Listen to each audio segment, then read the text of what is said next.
ನದಿಗೆ ಹಗ್ಗ ಕಟ್ಟಿದ ಸಿಬ್ಬಂದಿ, ಅರಣ್ಯ ಸಿಬ್ಬಂದಿ, ಪೊಲೀಸರಿಂದ ಸಕಲ ವ್ಯವಸ್ಥೆ ಎಷ್ಟು ಅದ್ಭುತವಾಗಿದೆ ಅಂತ ಹೇಳಿದ್ರೆ ಕಾವೇರಿ ನದಿಯನ್ನು ಅಲ್ಲಿ ಕುಂಭಮೇಳ ಆಗ್ತಾ ಇದೆ. ಇಲ್ಲಿ ಬೆಟ್ಟಕ್ಕೆ ಹೋಗಬೇಕು ಅಂತಂದರೆ ರಾಮನಗರ, ಮಂಡ್ಯ, ತುಮಕೂರು, ಬೆಂಗಳೂರು ಎಲ್ಲ ಕಡೆಯಿಂದ ಜಿಲ್ಲೆಗಳಿಂದ ಬಂದು ಪಾದಯಾತ್ರೆ ಮಾಡ್ತಾರೆ. ಕಾವೇರಿ ನದಿ ದಾಟಲು ಜಿಲ್ಲಾಡಳಿತದಿಂದ ಮುಂಜಾಗ್ರತಾ ಕ್ರಮ ಕೈಗೊಳ್ಳಲಾಗಿದೆ. ಕಾವೇರಿ ನದಿ ನೀರಿನ ಮಟ್ಟ ತಗ್ಗಿಸಿರುವ ಅಧಿಕಾರಿಗಳು ನೋಡಿ ಈ ಥರ ಹಗ್ಗ ಕಟ್ಕೊಂಡು ಆ ಪಾದಯಾತ್ರೆ ಹೋಗಬೇಕು ಅಂದರೆ ಹಿಂಗೆ ಹೋಗ್ಬೇಕಂತೆ. ನೋಡಿ ಎಷ್ಟು ಚೆನ್ನಾಗಿದೆಲ್ಲ. ಆಮೇಲೆ ಇದನ್ನು ಕಡಿಮೆ ಮಾಡಿದ್ದಾರೆ, ಫೋರ್ಸ್ ಕಡಿಮೆ ಮಾಡಿದ್ದಾರೆ, ಅಂದರೆ ಕಾವೇರಿ ನೀರು ಜಾಸ್ತಿ ಹೋಗೋದಂಗೆ. ಸೊ ಅಧಿಕಾರಿಗಳು ಅದಕ್ಕೆ ಸಪೋರ್ಟ್ ಮಾಡಿದ್ದಾರೆ. ಈ ಥರ ಹೋಗೋದು ನೋಡಿ ಎಷ್ಟು ಅದ್ಭುತ ಆಗಿದೆ. ಅಗ್ನಿಶಾಮಕ ದಳ, ಪೊಲೀಸ್ ಸಿಬ್ಬಂದಿ ನಿಯೋಜನೆ ಮಾಡಿದ್ದಾರೆ ಹೆಚ್ಚು ಕಡಿಮೆ ಆಗದಂಗೆ. ಕಾವೇರಿ ನದಿ ನೀರಿನ ನೋಡಿ ಹೆಣ್ಮಕ್ಳಿದ್ದಾರೆ ಎಲ್ಲ. ಮಹದೇಶ್ವರ ಬೆಟ್ಟಕ್ಕೆ ಹೋಗೋದು ತುಂಬ ಅದ್ಭುತವಾಗಿದೆ ಈ ದೃಶ್ಯಗಳು. ನನಗೆ ನೋಡಿ ಭಾಳ ಇಂಪ್ರೆಸ್ ಆಗ್ಬಿಡ್ತು. ನಿನ್ನೆ ಕೂಡ ನೋಡ್ತಾ ಇದ್ದೆ ನಾನು. ಅದಕ್ಕೆ ನಮ್ಮ ವೀಕ್ಷಕರಿಗೆ ಮತ್ತೆ ತೋರಿಸ್ಬೇಕು ಈ ಥರ ಇದೆ ಅಂತ ಗೊತ್ತಾದಾಗ ಕೆಲವರಿಗೆಲ್ಲ ಈ ಅಡ್ವೆಂಚರಸ್ ರೀತಿಯಲ್ಲಿ ಹೋಗೋದಕ್ಕೂ ಕೆಲವರಿಗೆ ಖುಷಿ ಇರ್ತದೆ. ಈ ಥರ ಹೋಗೋದು ಭಾಳ ಅದ್ಭುತ. ಯಾಕಂದರೆ ಇದಕ್ಕೆ ಸರ್ಕಾರವೇ ನಿಮಗೆ ಕೆಲವು ಸವಲತ್ತುಗಳನ್ನು ಕೊಡುತ್ತೆ, ಏನು ತೊಂದರೆ ಆಗದಾಗೆ. ಅಲ್ಲಿ ಅಗ್ನಿಶಾಮಕ ದಳ, ಪೊಲೀಸ್ ಸಿಬ್ಬಂದಿ, ನದಿಗೆ ಅಡ್ಡಲಾಗಿ ಹಗ್ಗ, ಇದೆಲ್ಲ ಕೂಡ ನೋಡಿ ಸಾಯಂದ್ರೆಲ್ಲ ಹೋಗೋದು ಬರೋದು ಎಷ್ಟು ಚಂದ ಅಲ್ಲ, ಬ್ಯೂಟಿಫುಲ್. ಓಕೆ, ಇದರ ಬಗ್ಗೆ ಒಂದು ಪ್ರತ್ಯಕ್ಷ ವರದಿಯನ್ನು ನಮ್ಮ ರಿಪೋರ್ಟರ್ ಕೊಟ್ಟಿದ್ದಾರೆ, ಬನ್ನಿ ನೋಡೋಣ. ಶಿವರಾತ್ರಿಯ ಹಿನ್ನೆಲೆಯಲ್ಲಿ ಮಹದೇಶ್ವರರ ಬೆಟ್ಟದಲ್ಲಿ ಕೂಡ ವಿಶೇಷವಾದಂತಹ ಜಾತ್ರಾ ಮಹೋತ್ಸವ ಇರುವಂತಹ ಹಿನ್ನೆಲೆಯಲ್ಲಿ ರಾಮನಗರದ ಸಂಗಮ ಏನು ಪ್ರದೇಶ ಏನಿದೆ ಆ ಪ್ರದೇಶದಲ್ಲಿ ಏನು ನದಿಯನ್ನು ದಾಟಿಕೊಂಡು ಪಾದಯಾತ್ರೆ ಮುಖಾಂತರವಾಗಿ ಮಾದಪ್ಪನ ಭಕ್ತರು ಏನು ಬೆಟ್ಟಕ್ಕೆ ತೆರಳುವಂಥದ್ದು ಪ್ರತೀತಿ ಇದೆ. ಹಾಗಾಗಿ ನೀವು ದೃಶ್ಯದಲ್ಲಿ ನೋಡ್ತಾ ಇರುವುದು, ನಾನು ದೃಶ್ಯದಲ್ಲಿ ತೋರಿಸ್ತಾ ಇದ್ದೇನೆ. ಮಾದಪ್ಪನಿಗೆ ಉಗೆ ಅಂತ ಹೇಳಿ ಇಲ್ಲಿ ಮಹಿಳೆಯರು ಕೂಡ ಸಾಕಷ್ಟು ಜನ ನದಿಯನ್ನು ದಾಟ್ತಾ ಇದ್ದಾರೆ. ಅಂದರೆ ಪಾದಯಾತ್ರೆ ಮುಖಾಂತರವಾಗಿಯೇ ಕೂಡ ಏನು ಬೆಟ್ಟಕ್ಕೆ ತೆರಳಿ ಅಲ್ಲಿ ಮಾದಪ್ಪನ ದರ್ಶನವನ್ನು ಪಡಿಬೇಕು ಅಂತ ನಿಟ್ಟಿನಲ್ಲಿ ಎಲ್ಲರೂ ಕೂಡ ಉತ್ಸುಕರಾಗಿ ಅವರಿರ್ತಕ್ಕಂಥ ಎಲ್ಲ ಆಯಾಸಗಳನ್ನ ಕೂಡ ಮರೆತು ಅವರು ಈ ಒಂದು ನದಿಯನ್ನು ದಾಟ್ತಾ ಇದ್ದಾರೆ. ಜನರು ಮಹದೇಶ್ವರನ ಬೆಟ್ಟಕ್ಕೆ ತೆರಳಿ ಅಲ್ಲಿ ದೇವರ ದರ್ಶನ ಪಡೆದರೆ ನಮಗೆ ಪುಣ್ಯ ಪ್ರಾಪ್ತಿಯಾಗುತ್ತೆ ಅಂತ ಪ್ರತೀತಿ ಇರ್ತಕ್ಕಂತಹ ಹಿನ್ನೆಲೆಯಲ್ಲಿ ಎಲ್ಲರೂ ಕೂಡ ಎಷ್ಟೇ ಕಷ್ಟ ಇದ್ರೂ ಕೂಡ ಈ ಒಂದು ನದಿಯನ್ನ ದಾಟ್ತಾ ಇರ್ತಕ್ಕಂಥ ದೃಶ್ಯವನ್ನು ನೀವು ನೋಡ್ತಾ ಇರ್ಬೋದು. ಹೇಗೆಲ್ಲ ಕಷ್ಟಪಟ್ಟು ಮಹಿಳೆಯರು ಅವರಿಗೆ ಬೇಕಾದಂತಹ ಲಗೇಜ್ಗಳಾಗಿರ್ಬೋದು ಎಲ್ಲವನ್ನೂ ಕೂಡ ತೆಗೆದುಕೊಂಡು ಈ ಒಂದು ಮಾರ್ಗದ ಮುಖಾಂತರವಾಗಿ ಅಂದರೆ ಚಾಮರಾಜನಗರ ಅರಣ್ಯ ಪ್ರದೇಶ ಏನಿದೆ, ಕಾವೇರಿ ವನ್ಯಜೀವಿ ವಲಯ, ಆ ವನ್ಯಜೀವಿ ವಲಯದ ಮುಖಾಂತರವಾಗಿ ಕೂಡ ಇವರು ಮಹದೇಶ್ವರನ ಬೆಟ್ಟಕ್ಕೆ ಪಾದಯಾತ್ರೆ ಮುಖಾಂತರವಾಗಿ ತೆರಳುತ್ತಾರೆ. ಅಂದರೆ ಭಕ್ತರು ತೆರಳುವಂತಹ ಸಂದರ್ಭದಲ್ಲಿ ಯಾವುದೇ ರೀತಿಯಾದ ಅಹಿತಕರ ಘಟನೆಗಳು ನಡೆಯಬಾರ್ದು ಅಂತೇಳಿ ಒಂದು ಹಗ್ಗದ ವ್ಯವಸ್ಥೆಯನ್ನು ಕೂಡ ಮಾಡಿದರೆ ಹಗ್ಗವನ್ನು ಹಿಡ್ಕೊಂಡು ಅದರ ಸಪೋರ್ಟ್ ಮೇಲೆ ಈ ಒಂದು ಕಾವೇರಿ ನದಿಯನ್ನು ದಾಟ್ತಾ ಇರ್ತಕ್ಕಂಥ ದೃಶ್ಯವನ್ನು ತಾವು ನೋಡಬಹುದಾಗಿದೆ. ಅಂದರೆ ಈ ಎಲ್ಲ ಸಂದರ್ಭದಲ್ಲೂ ಕೂಡ ಅಂದರೆ ಪ್ರಮುಖವಾಗಿ ಶಿವರಾತ್ರಿಯ ಸಂದರ್ಭದಲ್ಲಿ ಏನು ಜಿಲ್ಲಾಡಳಿತ ಈ ರೀತಿಯಾದಂಥ ವ್ಯವಸ್ಥೆಯನ್ನು ಮಾಡಿಕೊಂಡಿರೋದ್ರಿಂದ ಪ್ರತಿ ವರ್ಷವೂ ಕೂಡ ಸಾವಿರಾರು ಸಂಖ್ಯೆಯಲ್ಲಿ ಭಕ್ತರು ಹೋಗುವಂತಹ ಹಿನ್ನೆಲೆಯಲ್ಲಿ ಈ ರೀತಿಯಾದಂಥ ವ್ಯವಸ್ಥೆಯನ್ನು ಮಾಡಿದ್ದಾರೆ. ಒಟ್ಟಾರೆಯಾಗಿ ಹೇಳೋದಾದರೆ ಈ ಒಂದು ಶಿವರಾತ್ರಿಯ ಸಂದರ್ಭ ಏನಿದೆ, ಈ ಶಿವರಾತ್ರಿಯ ಸಂದರ್ಭದಲ್ಲಿ ಏನು ಮೈಸೂರು ಸೇರಿದಂತೆ ಜೊತೆಗೆ ಬೆಂಗಳೂರು, ಬಿಡದಿ, ರಾಮನಗರ, ತುಮಕೂರು, ಕನಕಪುರ ಈ ಎಲ್ಲ ಭಾಗಗಳಿಂದ ಕೂಡ ಹೆಚ್ಚಿನ ಸಂಖ್ಯೆಯಲ್ಲಿ ಭಕ್ತರು ಬಂದು ಪಾದಯಾತ್ರೆ ಮುಖಾಂತರವಾಗಿ ಈ ಕಾವೇರಿ ನದಿಯನ್ನು ದಾಟಿ ನಂತರ ಅಲ್ಲಿ ಚಾಮುಂಡಿ ಬೆಟ್ಟಕ್ಕೆ ಪ್ರಮುಖವಾಗಿ ಮಹದೇಶ್ವರನ ಬೆಟ್ಟಕ್ಕೆ ತೆರಳಿ ಅಲ್ಲಿ ದೇವರ ದರ್ಶನವನ್ನು ಪಡೆಯುವಂಥದ್ದು. ಕ್ಯಾಮ್ರಾ ಪರ್ಸನ್ ವಿನೋದ್ ಜೊತೆ ಮಹದೇವ ಸ್ವಾಮಿ ಕುರ್ಣಗಾಲ, ರಿಪಬ್ಲಿಕ್ ಕನ್ನಡ, ರಾಮನಗರ. ಉದೋ ಮಾದಪ್ಪ ಏನು ಅದ್ಭುತ ಆಗಿದೆ ನೋಡ್ರಿ, ಸಕ್ಕತ್ತಾಗಿದೆ ನಿಜವಾಗ್ಲೂ. ಆ ಥರ ಹೋಗೋದಿದೆಯಲ್ಲ. ಆಮೇಲೆ ಸರ್ಕಾರ ಅದಕ್ಕೆ ವ್ಯವಸ್ಥೆಯನ್ನು ಮಾಡಿಕೊಡುತ್ತೆ, ಕಡಿಮೆ ಮಾಡುತ್ತೆ, ನೀರಿನ ಇದನ್ನು ಕಡಿಮೆ ಮಾಡುತ್ತೆ. ಯಾಕಂದ್ರೆ ಕೆಲವರಿಗೆ ಇದು ಗೊತ್ತಿರ್ಲಿಕ್ಕಿಲ್ಲ ಈ ತರ. ಅಂದ್ರೆ ಕೆಲವರಿಗೆ ರೋಡಲ್ಲಿ ಹೋಗ್ತಾರೆ, ಕೆಲವರು ಬೆಟ್ಟ ಹತ್ತಿ ಹೋಗ್ತಾರೆ, ಭಾಳ ಕಂಜೆಸ್ಟೆಡ್ ಇದೆ. ನಾನು ಲಾಸ್ಟ್ ಟೈಮ್ ಒಮ್ಮೆ ಹೋಗಿದ್ದೆ.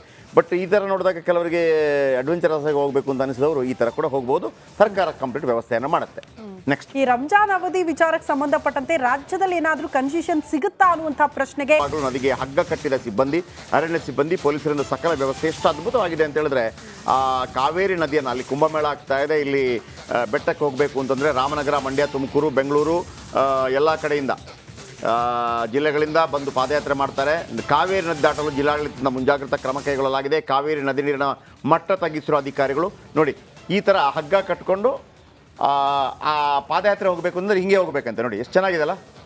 ಆಮೇಲೆ ಇದನ್ನು ಕಡಿಮೆ ಮಾಡಿದ್ದಾರೆ, ಫೋರ್ಸ್ ಕಡಿಮೆ ಮಾಡಿದ್ದಾರೆ, ಅಂದರೆ ಕಾವೇರಿ ನೀರು ಜಾಸ್ತಿ ಹೋಗೋದಂಗೆ. ಸೊ ಅಧಿಕಾರಿಗಳು ಅದಕ್ಕೆ ಸಪೋರ್ಟ್ ಮಾಡಿದ್ದಾರೆ. ಈ ಥರ ಹೋಗೋದು ನೋಡಿ ಎಷ್ಟು ಅದ್ಭುತ ಆಗಿದೆ. ಅಗ್ನಿಶಾಮಕ ದಳ, ಪೊಲೀಸ್ ಸಿಬ್ಬಂದಿ ನಿಯೋಜನೆ ಮಾಡಿದ್ದಾರೆ ಹೆಚ್ಚು ಕಡಿಮೆ ಆಗದಂಗೆ. ಕಾವೇರಿ ನದಿ ನೀರಿನ ನೋಡಿ ಹೆಣ್ಮಕ್ಳಿದ್ದಾರೆ ಎಲ್ಲ. ಮಹದೇಶ್ವರ ಬೆಟ್ಟಕ್ಕೆ ಹೋಗೋದು ತುಂಬ ಅದ್ಭುತವಾಗಿದೆ ಈ ದೃಶ್ಯಗಳು. ನನಗೆ ನೋಡಿ ಭಾಳ ಇಂಪ್ರೆಸ್ ಆಗ್ಬಿಡ್ತು. ನಿನ್ನೆ ಕೂಡ ನೋಡ್ತಾ ಇದ್ದೆ ನಾನು. ಅದಕ್ಕೆ ನಮ್ಮ ವೀಕ್ಷಕರಿಗೆ ಮತ್ತೆ ತೋರಿಸ್ಬೇಕು ಈ ಥರ ಇದೆ ಅಂತ ಗೊತ್ತಾದಾಗ ಕೆಲವರಿಗೆಲ್ಲ ಈ ಅಡ್ವೆಂಚರಸ್ ರೀತಿಯಲ್ಲಿ ಹೋಗೋದಕ್ಕೂ ಕೆಲವರಿಗೆ ಖುಷಿ ಇರ್ತದೆ. ಈ ಥರ ಹೋಗೋದು ಭಾಳ ಅದ್ಭುತ, ಯಾಕಂದರೆ ಇದಕ್ಕೆ ಸರ್ಕಾರವೇ ನಿಮಗೆ ಕೆಲವು ಸವಲತ್ತುಗಳನ್ನು ಕೊಡುತ್ತೆ, ಏನು ತೊಂದರೆ ಆಗದಾಗೆ. ಅಲ್ಲಿ ಅಗ್ನಿಶಾಮಕ ದಳ, ಪೊಲೀಸ್ ಸಿಬ್ಬಂದಿ, ನದಿಗೆ ಅಡ್ಡಲಾಗಿ ಹಗ್ಗ, ಇದೆಲ್ಲ ಕೂಡ ನೋಡಿ ತಾಯಂದ್ರೆಲ್ಲ ಹೋಗೋದು ಬರೋದು ಎಷ್ಟು ಚಂದ ಅಲ್ಲ, ಬ್ಯೂಟಿಫುಲ್. ಓಕೆ, ಇದರ ಬಗ್ಗೆ ಒಂದು ಪ್ರತ್ಯಕ್ಷ ವರದಿಯನ್ನು ನಮ್ಮ ರಿಪೋರ್ಟರ್ ಕೊಟ್ಟಿದ್ದಾರೆ, ಬನ್ನಿ ನೋಡೋಣ.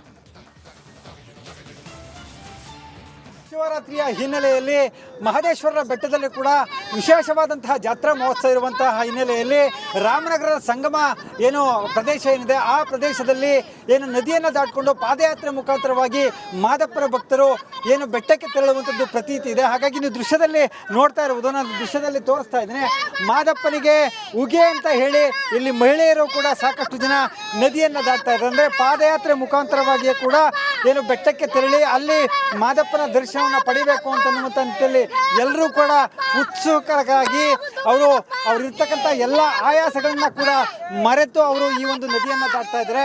ಜನರು ಮಹದೇಶ್ವರನ ಬೆಟ್ಟಕ್ಕೆ ತೆರಳಿ ಅಲ್ಲಿ ದೇವರ ದರ್ಶನ ಪಡೆದರೆ ನಮಗೆ ಪುಣ್ಯ ಪ್ರಾಪ್ತಿಯಾಗುತ್ತೆ ಅಂತನ್ನುವಂಥ ಪ್ರತೀತಿ ಇರ್ತಕ್ಕಂತಹ ಹಿನ್ನೆಲೆಯಲ್ಲಿ ಎಲ್ಲರೂ ಕೂಡ ಎಷ್ಟೇ ಕಷ್ಟ ಇದ್ರೂ ಕೂಡ ಈ ಒಂದು ನದಿಯನ್ನು ದಾಟ್ತಾ ಇರ್ತಕ್ಕಂಥ ದೃಶ್ಯವನ್ನು ನೀವು ನೋಡ್ತಾ ಇರ್ಬೋದು. ಹೇಗೆಲ್ಲ ಕಷ್ಟಪಟ್ಟು ಮಹಿಳೆಯರು ಅವರಿಗೆ ಬೇಕಾದಂತಹ ಲಗೇಜ್ಗಳಾಗಿರ್ಬೋದು ಎಲ್ಲವನ್ನು ಕೂಡ ತೆಗೆದುಕೊಂಡು ಈ ಒಂದು ಮಾರ್ಗದ ಮುಖಾಂತರವಾಗಿ ಅಂದರೆ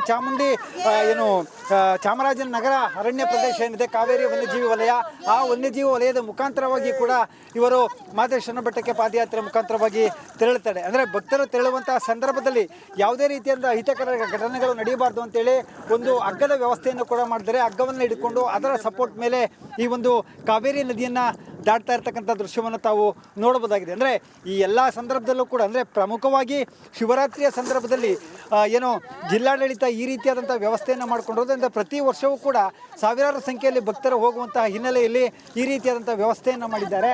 ಒಟ್ಟಾರೆಯಾಗಿ ಹೇಳೋದಾದರೆ ಈ ಒಂದು ಶಿವರಾತ್ರಿಯ ಸಂದರ್ಭ ಏನಿದೆ, ಈ ಶಿವರಾತ್ರಿಯ ಸಂದರ್ಭದಲ್ಲಿ ಏನು ಮೈಸೂರು ಸೇರಿದಂತೆ ಜೊತೆಗೆ ಬೆಂಗಳೂರು, ಬಿಡದಿ, ರಾಮನಗರ, ತುಮಕೂರು, ಕನಕಪುರ ಈ ಎಲ್ಲ ಭಾಗಗಳಿಂದ ಕೂಡ ಹೆಚ್ಚಿನ ಸಂಖ್ಯೆಯಲ್ಲಿ ಭಕ್ತರು ಬಂದು ಪಾದಯಾತ್ರೆ ಮುಖಾಂತರವಾಗಿ ಈ ಕಾವೇರಿ ನದಿಯನ್ನು ದಾಟಿ ನಂತರ ಅಲ್ಲಿ ಚಾಮುಂಡಿ ಬೆಟ್ಟಕ್ಕೆ ಪ್ರಮುಖವಾಗಿ ಮಹದೇಶ್ವರನ ಬೆಟ್ಟಕ್ಕೆ ತೆರಳಿ ಅಲ್ಲಿ ದೇವರ ದರ್ಶನವನ್ನು ಪಡೆಯುವಂಥದ್ದು. ಕ್ಯಾಮ್ರಾ ಪರ್ಸನ್ ವಿನೋದ್ ಜೊತೆ ಮಹದೇವ ಸ್ವಾಮಿ ಕುರುಣಗಾಲ, ರಿಪಬ್ಲಿಕ್ ಕನ್ನಡ, ರಾಮನಗರ. ಉದೋ ಮಾದಪ್ಪ, ಉದೋ ಮಾದಪ್ಪ, ಏನು ಅದ್ಭುತ ಆಗಿದೆ ನೋಡ್ರಿ, ಸಖತ್ತಾಗಿದೆ ನಿಜವಾಗ್ಲೂ. ಆ ಥರ ಹೋಗೋದಿದೆಯಲ್ಲ. ಆಮೇಲೆ ಸರ್ಕಾರ ಅದಕ್ಕೆ ವ್ಯವಸ್ಥೆಯನ್ನು ಮಾಡಿಕೊಡುತ್ತೆ, ಕಡಿಮೆ ಮಾಡುತ್ತೆ, ನೀರಿನ ಇದನ್ನು ಕಡಿಮೆ ಮಾಡುತ್ತೆ. ಯಾಕಂದ್ರೆ ಕೆಲವರಿಗೆ ಇದು ಗೊತ್ತಿರ್ಲಿಕ್ಕಿಲ್ಲ ಈ ತರ. ಅಂದ್ರೆ ಕೆಲವರಿಗೆ ರೋಡಲ್ಲಿ ಹೋಗ್ತಾರೆ, ಕೆಲವರು ಬೆಟ್ಟ ಹತ್ತಿ ಹೋಗ್ತಾರೆ, ಭಾಳ ಕಂಜೆಸ್ಟೆಡ್ ಇದೆ. ನಾನು ಲಾಸ್ಟ್ ಟೈಮ್ ಒಮ್ಮೆ ಹೋಗಿದ್ದೆ. ಬಟ್ ಈ ಥರ ನೋಡಿದಾಗ ಕೆಲವರಿಗೆ ಅಡ್ವೆಂಚರಸ್ ಆಗಿ ಹೋಗಬೇಕು ಅಂತ ಅನಿಸಿದವರು ಈ ಥರ ಕೂಡ ಹೋಗ್ಬೋದು. ಸರ್ಕಾರ ಕಂಪ್ಲೀಟ್ ವ್ಯವಸ್ಥೆಯನ್ನು ಮಾಡುತ್ತೆ. ನೆಕ್ಸ್ಟ್, ಈ ರಂಜಾನ್ ಅವಧಿ ವಿಚಾರಕ್ಕೆ ಸಂಬಂಧಪಟ್ಟಂತೆ ರಾಜ್ಯದಲ್ಲಿ ಏನಾದರೂ ಕನ್ಸೆಷನ್ ಸಿಗುತ್ತಾ ಅನ್ನುವಂಥ ಪ್ರಶ್ನೆಗೆ